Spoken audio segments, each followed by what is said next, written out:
News and views of myself, Salailo Makwidiri. The time is 9:37 a.m. Central African time, and we're going to be switching gears now to a very, very interesting and very, very important conversation. Back in 2015, 2016, thousands of young people across South Africa rose up. They shut down campuses, they shouted fees must fall, roads must fall, demanding more than just free tuition, but demanding dignity, a decolonized curricula which everyone can access and was fair. And nearly a decade later, we're still asking what actually changed. Do the promises that were made by these institutions and by government match the day to day realities of students here in South Africa? And today, funny enough, there are fresh protests. The University of Cape Town lectures were disrupted. I think it was at Fort Hare University also, which we saw protests and vandalizing of properties, buildings being burned, all of the scenes that are reminiscent of 2015 and 2016 during the Four List movement. And yeah, joining us right now to reflect on the decade of struggle, progress that has been made, and the ongoing challenges that students in South Africa still face is Fasiha Hassan, ANC Member of Parliament and once a Fees Must Fall activist. Fasiha, good morning. Thank you so much for joining us. Welcome to Salam Media. Always a pleasure. Good morning. Thanks for having me. I think let's just reflect on it. 2015, 2016, I think it's a very, very pivotal moment in South Africa's history. I don't think just for the students, but holistically. It was a moment, I think, where for the first time we saw a united movement of young people challenging the status quo, these institutions of learning that have been in existence for hundreds of years, and a government. What do you make of that moment, that defining moment, when you reflect and look back to it 10 years on? You're quite right. It was an incredibly important moment in our country's history. It was the first time we as young people had stood up in a post 1994 era. There was this notion that we as young people didn't know what we wanted, we didn't want to get involved in things, we were apathetic, all of which is not true. But we really proved them wrong, number one. But number two, we were able to really highlight a number of issues. Yes, it was about fees, but it was also about decolonization. It was also about understanding that our universities and our higher education system is systemically problematic. It's not just one institution or a second. And you've actually mentioned it today, which we'll get to, that the entire system was inherited much from our colonial masters and much Mm, from the apartheid powers. And in reality, we haven't done enough to change those systems in a way that actually look after us as young people. And that was a really big thing that we as young people had put forward. And maybe just to end, it was the largest social movement organized by young people, with young people, and for young people in a post democratic era. And I think there's a huge power in that alone. mm. Was there ever a moment where you kind of realize that this is actually bigger than we thought it was going to be? When other universities started getting involved in that march also to the union buildings, and there was international media. When all of that was happening, were you ever going, I think we actually went a bit further than we anticipated? Yeah, it wasn't. You're 100% correct. We never expected it to become what it did. It started off as a protest, yes, at WITS, but not only here. Every single institution had its own issues, and we were really at the time trying to problematize one particular thing, or many things actually, but at one institution. And I think for me, when it became real, was even before the 23rd of October. So maybe for reference, for people who are watching, the 14th of October 2015 was the first day of Fees Must Fall. It was a Wednesday back then. And the 23rd of October is when we all marched en masse to the union buildings. We were like 10,000 students. And even before that, I think the moment for me where it became, wow, this thing's much bigger than we expected, was actually when we were protesting at WITS. We were a handful of people at the beginning. I think we were like 20 people, one person per gate that we were blocking. This was a very non-violent but a very militant action in which we were saying, should these fee increments go ahead, the doors of learning will be fundamentally closed. And there were so many times where young students and people would come to us, well, what are you protesting about? What's this for? And then when Mm, we explained, it's about fees, etc., etc. So many people were like, yeah, I don't know where I'm going to get the money to pay my fees at the end of the year. I'm also going to get financially excluded. Literally drop their backpack and sit down with us. And so while we started off as maybe 20 people or less, by midday of the first day, we were several hundred. Within a few days, we were several thousand. And over the weekend, we were contacted by universities across the country. And by Monday morning, I think this was the moment for me. When the country woke up the following Monday, every single institution of higher learning was shut down. Mm, And we went from being a single institution protest to the entire country being like, hold on, what are these young people are saying? What's happening? Because there clearly is a much bigger systemic problem here. mm, mm. There was almost, a feeling that the fees must fall generation, especially the leaders, yourselves, the likes of Mcebo Dlamini, Naledi Chirwa, I think Nompendulo also, Shaira Kala also. There was a feeling that this was a turning point. We have a new generation of leaders that are going to infiltrate, certain structures of leadership, um, and they're going to be making impactful change. Fast forward, when I speak to, the guys from your generation, because I'm from a generation a bit, younger, there's almost a feeling that you guys sold out. There's been an absorption of that young, vibrant leadership into the back corners offices of these political parties, and ultimately you're not in the forefront as it was expected. How do you respond to that sentiment?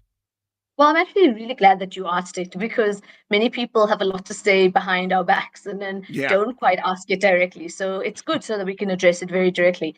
I'm going to deal with the first point, which is on partisanship. So one of the criticisms that often comes out is, oh, you guys sold out, you got these high positions in the ANC, etc. And I think it's so important to always remind the country of this. We were members of the ANC before Fees Must Fall. In fact, the way we got into the SRC is because we were members of the Progressive Youth Alliance, which is sort of the Yeah. youth formations of the mass democratic movement or the Congress movement, so SASCO, etc., etc. That's how we became student leaders in the first place. We were members of the ANC during Fees Must Fall. We were highly critical of an ANC-led government, fundamentally because we felt, and even now feel, that if we're going to be members of the ANC, we have every right, if not more of a right, to criticize not only the leadership, but, and I'm getting to this point, ultimately doing something about it. And then very importantly, we were members of the ANC after. So it's consistent. We've Mm, never been inconsistent on those issues. That's the first point. The second point, and we must address it, is about us becoming members of parliament. I was in the legislature in the previous term. And you mentioned it. It's not only us, right? It's not only in the ANC. It's also in the EFF. We saw it with Vuyani Pambo, with Naledi Chirwa. And I think yeah. it's a very simple answer to this, actually. The nature of a student movement is that there's cycles. We were always going to graduate. We were always going to finish off in universities and ultimately grow our activism into a new space. So we have chosen to grow our activism into a legislative space. And in fact, we are now more at the decision making table than we were before. We are able to sit and actually be a fundamental part of passing laws and legislation, which we wouldn't have been able to do if we were continuous student leaders. And this is another point, right? So often you see people who are, we like to say it in the student movement, leading from the grave.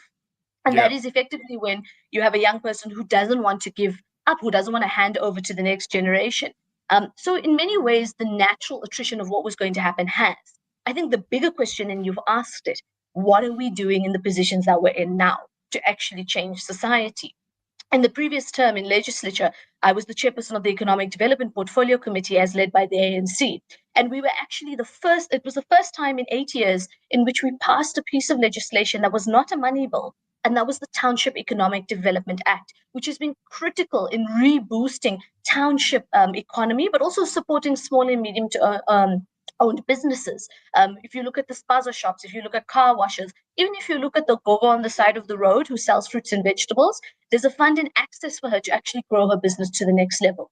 And so, in many ways, Fees Must Fall had its moment in higher education, but those of us who are now moving forward are trying to create activism and change in the spaces that we're in now. Is it perfect? No, but we're Mm, also in a long term marathon. We're never going to see such a short period of time for such big change all the time. It's something I've also had to internally accept and understand that we're running this long marathon and it may take years for change as opposed to weeks and months.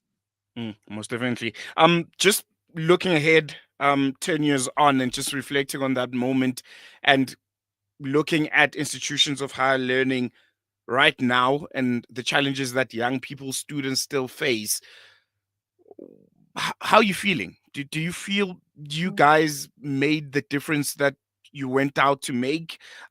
Did you leave a legacy that was strong enough for students today to pick up from, and to further challenge the narrative and the institutions that you guys, put in front of the world and said, this is not how things are supposed to be done, and Mm. this is not how things should be? I think it's a sad state of affairs. I mean, even today, you mentioned the University of Fort Hare, but the University of the Free State actually Mm, is also seeing violent repression from private security against students for much the same reasons. And so I think at the first few years of Fees Must Fall, just after, I think we saw a lot of incredible progress. We saw NASFIS being turned over from a loan to a grant. So we got some level. Remember, the big call was a free decolonized education. So yeah, we got, to some extent, we got that, but for the poorest of the poor. The other big victory at the time was we raised the household income for the threshold. Remember, if you were on NSFAS, you could only at the time have a household income of 250,000. It's now 350,000. So we saw in that period just after fees must fall, the few years, a lot of progress. But then we saw, I think, a stagnation. And we must also be honest about the stagnation in higher education, in the system, in DHET. That's one thing. But we've also seen a very problematic trend of universities trying to depoliticize student politics. And it sounds like, how can you depoliticize politics? Exactly. yeah. But they don't want students and activists to actually be fundamentally involved. And I think that's an incredible mistake, not only because they're obviously threatened by what young people can do, but that's part of the culture of the country. It's a part of growing and developing, and it's a part of understanding that we are a much bigger part of, like we always say this, university is a microcosm of society. But how do we grow? How do we actually change the access to water issue, the access to electricity issue, access to housing, etc., if we don't have some level of activism incubation at a university point? And I think therein lies a fundamental problem. So there's that. But we've also seen more and more austerity budgets. And this is something that even we as parliamentarians are fighting about, because you can never create a developmental state with an austerity budget where there's not enough money. And so it's almost like this push and pull, where I think we are in a point where not enough has changed. And in fact, I think we've seen a regression. But I Mm. do wonder, and I do see, this popping up again of student activism that maybe can be that fundamental change that we need again. And then, maybe to finish off that, if we have that, and then you have us in parliament, yes, we may only be a handful, but I think we do know how to really shake things up, and we might actually see a difference. Because unlike before, when we were Fees Must Fall leaders, we didn't have any young people in parliament. So maybe that's the trigger that we need. They have it, Fasiha Hassan. Unfortunately, we have run out of time. Would have loved to continue the conversation. But yeah, hope we chat again soon. Really appreciate it. We'll definitely be back. Thank you so There you much. go. Fasiha Hassan, former Fees Must Fall activist, and also ANC parliamentarian. Yeah, giving us, I think, a helping measure, the promises and the dreams and the distance that is still to be traveled when it comes to institutions of higher learning here in South Africa. 10 years since hashtag Fees Must Fall, and the challenges that young people are still facing. And I think it's going to be a really, really interesting time ahead, just looking at how young people themselves today in various institutions of higher learning are still grappling with these institutions and a free, decolonized, accessible, fair education. Yeah, going to take a quick break. When we come back, News and Views continues.